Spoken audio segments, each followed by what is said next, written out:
Post-Mortem, deuxième épisode. Oui. Post-Mortem, c'est la culture québécoise pour faire aimer la culture québécoise à ce jeune. Oui. Parce qu'il paraît que vous, les jeunes, vous n'aimez pas la culture québécoise. En fait, essentiellement, on va faire capoter Jean-François Lisée. Oui. Et Christian Bégin. Oui. Et Jean-Sébastien Girard. D'ailleurs, pour ça que je suis accompagné d'un vieux gauchiste. Vieux gauchiste. Je t'ai amené voir Slam. Oui. Parce que c'est ça, le but, là, pour ceux qui n'ont pas compris, évidemment, c'est le deuxième épisode, c'est d'amener Ludo voir avec Fred Savard, son papa, des spectacles de toutes sortes d'affaires de culture québécoise. Ouais. On va aller voir du théâtre, on va aller voir des shows de musique, on va écouter des séries, on va lire des livres. Là, on est allé voir le spectacle Slam. Je te laisse le présenter. Donc, Slam est un spectacle qui se veut mélanger lutte et cirque. Il est mis en scène par Robert Lepage, donc évidemment, il y a un petit peu de théâtre. Oui, c'est avec Flip Fabric, qui est une compagnie de... Flip Fabric. En fait, c'est Ex Machina, la compagnie de théâtre de Robert Lepage, qui produit avec Flip Fabric, qui est une troupe circassienne. Je vais plugger circassienne dans les 5 premières minutes. C'est fait! Donc, c'est ça, c'est comme un mélange de 3 arts qui, séparément, moi, je les aime pas. Mais ensemble... Attends, est-ce que tu les aimes pas parce que sont si c'est québécois ou at large? Je vous laisse libre droit d'imaginer. Non, en vrai, c'est juste que j'aime pas ça en général. Là. OK. Moi, j'étais bien content d'aller voir ça parce que moi, quand j'étais petit, j'écoutais la lutte au Centre Paul Sauvé avec Abdullah the Butcher, Gino Bravo, Dino Bravo, Gino Brito, Édouard Carpentier. Ça va faire mal! Un contact très dur, très rude! Tout le monde à Godbout, tout le monde dans le Saguenay, tout le monde dans le Québec, je suis content d'être revenu.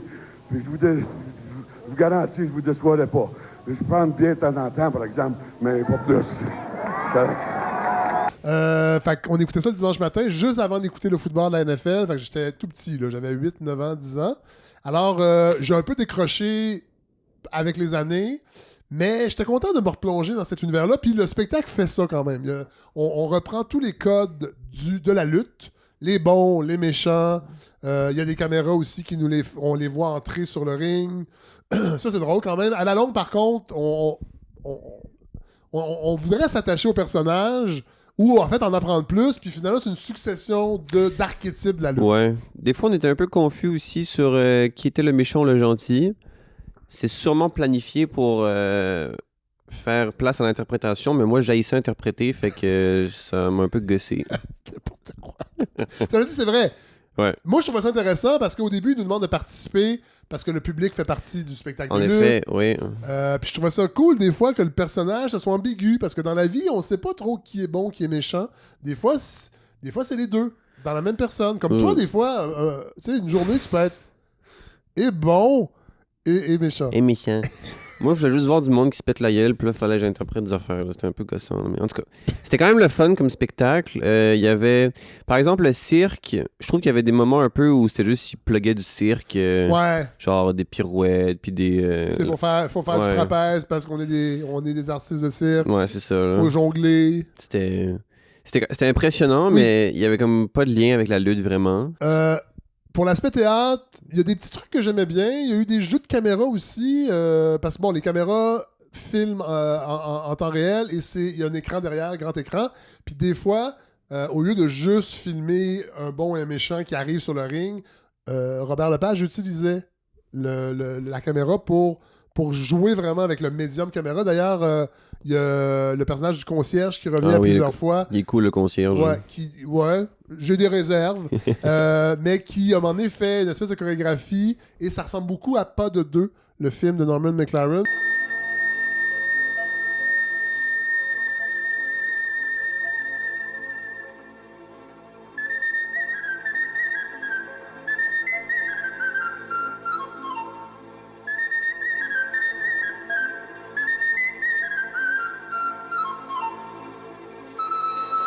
Le fameux film de 1803. Là. Mais non, 1963. Ça dure 13 minutes. T'as même pas été capable d'écouter au complet. Il a dû me réveiller en plein milieu. Ouais, j'ai dû te poker.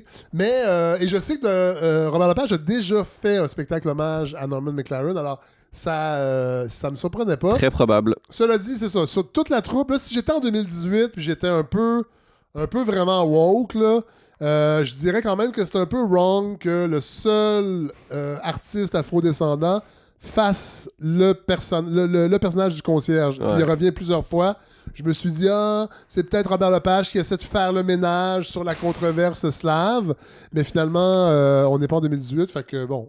Et surtout qu'il ne fait pas que ça, Non. cet artiste-là, et il est extraordinaire dans C'était, un autre numéro. selon moi, le meilleur personnage. Il était très impressionnant, Très physique. très physique, et il faisait aussi un héros qui s'appelle Super Héros. Ouais. L'originalité, Puis lui aussi, il était très impressionnant. Il faisait des pirouettes, puis tout. Ça, c'était bien le fun. Ouais. Mais c'est vrai qu'il fait le concierge. Il fait le concierge. Il fait le concierge. Robert Lepage était là?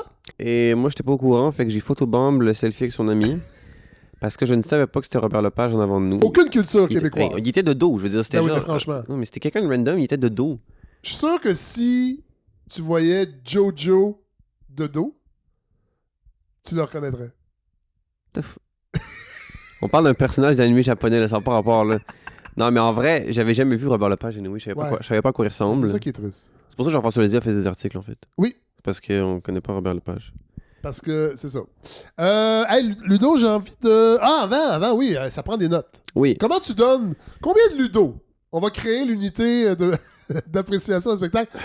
Combien tu donnes de Ludo pour le spectacle Slam, qui, je dois le dire, est à la TAU, à Montréal, jusqu'au 7 avril. Fait que c'est encore le temps d'aller le voir, là. Parce que c'est vraiment une cool soirée. Fait que là, faut que je note en... Ouais, en Ludo. Avec moi, comme unité de mesure, OK. Oui.